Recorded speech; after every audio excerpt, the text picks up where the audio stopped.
Bonjour, je voudrais simplement savoir si vous pensez voter la loi de moralisation du gouvernement sans la dénaturer. Francine, la réponse est plutôt oui. Je suis favorable à cette loi, non pas de moralisation, mais cette loi de confiance dans la vie démocratique.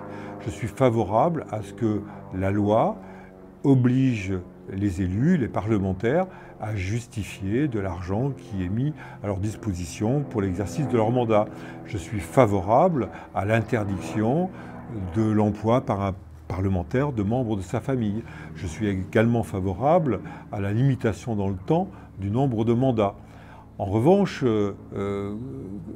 sans dénaturer, oui, sans doute, mais si sans dénaturer veut dire sans débat, là je suis pas vraiment d'accord, puisque l'honneur même et le rôle d'un député, c'est justement de pouvoir débattre de la loi, l'amender, l'améliorer, avant de l'approuver ou de voter contre.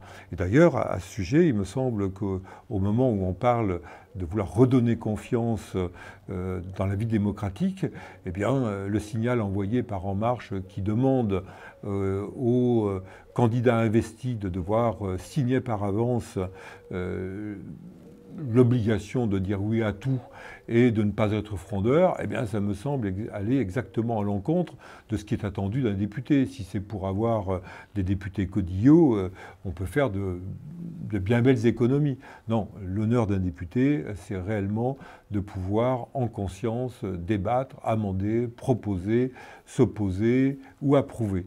En tous les cas, ça sera mon cas.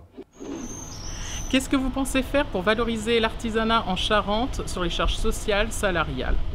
Eh bien oui, Éléonore, il faut baisser les charges sur le travail. Et pour ça, il n'y a pas 50 solutions. Il faut que nous soyons plus nombreux à travailler. Il faut que la charge de notre protection sociale collective se répartisse sur plus d'épaules, plus de personnes au travail. Et donc le chantier prioritaire pour pouvoir améliorer la situation, eh bien, c'est de baisser drastiquement le niveau du chômage en France. D'autres pays autour de nous l'ont réussi. Pourquoi pas nous? Ça nous est tout à fait possible. Et c'est à cette condition que les artisans pourront avoir moins de charges et avoir aussi des clients qui auront un meilleur pouvoir d'achat, justement parce qu'eux aussi, ils auront un meilleur revenu net et un pouvoir d'achat qui s'améliore.